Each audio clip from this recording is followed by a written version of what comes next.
जय गुरु जी संगत जी। आज दिव्य आभा से हम सत्संग नंबर 15 शुरू कर रहे हैं जिसका नाम है परमात्मा हमारे बीच में।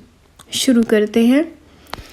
एक समय था जब मंदिर, तीर्थ स्थल, मूर्ति पूजा, रीति रिवाज और ज्योतिष, शुभ अशुभ लक्षण आदि सब बातें अत्यंत महत्वपूर्ण लगती थी, परंतु गुरु जी से मिलने के बाद यह सब अर्थहीन हो गया है। अपने अनुभवों का वर्णन करने से पहले मैं सबको बताना चाहती हूँ कि गुरुजी के यहाँ होने से हम सब कितने अनुग्रहित हैं। गुरुजी कोई जादूगर, पुरोहित या स्वामी नहीं हैं, वह तो साक्षात परमेश्वर हैं जो हमारे बीच में ही बैठकर हमारे जीवन को सरल और मधुर बना रहे हैं। मेरे अनुभव इसी विश्वास और आस्था को सुदृढ़ कर रहे हैं। भक्त के रूप में उनसे मिलने के पहले दिन ही गुरुजी ने मेरी श्रद्धा जागृत हो गई थी। उनके आशीर्वाद से ही नवंबर 2000 में मेरी प्राणी ग्रहण हुआ। विवाह के कुछ दिन बाद ही गुरुजी मुझसे कहने लगे कि वह मुझे पुत्र देंगे। गुरुजी की इस पुनरुक्ति, एक मुंडा ले ले, मेरे पति और मैंने कभी अधिक ध्यान नहीं दिया, किंतु नवंबर 2000 से जुलाई 2003 तक वह यही दोहराते रहे।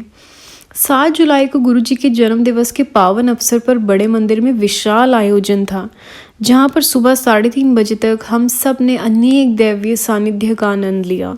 इसी समय गुरुजी ने मुझे बुलाया और कहा कि उन्होंने मुझे और मेरे पति को आशीष दिया है। हमने उनसे अनुमति ली और चल पड़े। पुनः इस बात पर कोई विशेष ध्यान नहीं दिया। एक सप्ताह के पश्चात 13 जुलाई 2003 को गुरु पूर्णिमा के अवसर पर मैं अपनी सास के साथ गुरुजी के दर्शन के लिए गई।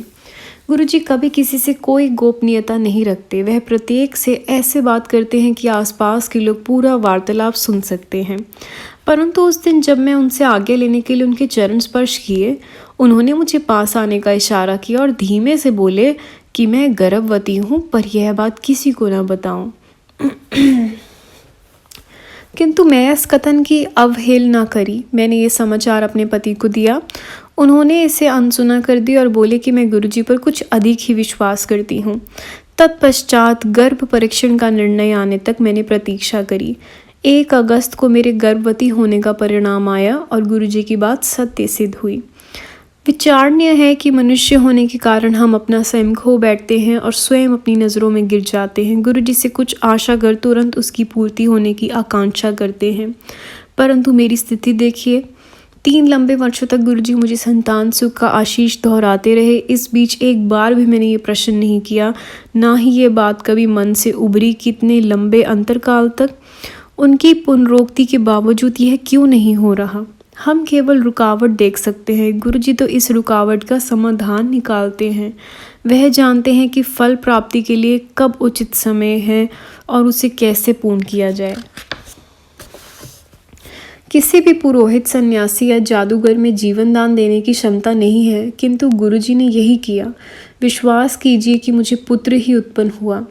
इसलिए मैं यही कहूँगी कि मुझ में और मेरे पति में चिकित्सा बिना संतानोत्पत्ति संभव नहीं थी, किंतु गुरुजी ने यह सरलता से कर दिया।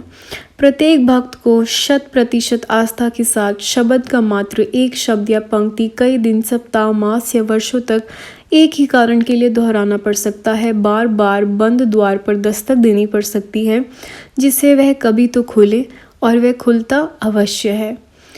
यह एक भक्त द्वारा सत्संग समाप्त होता है। जय गुरु जी। शुक्राना गुरु जी।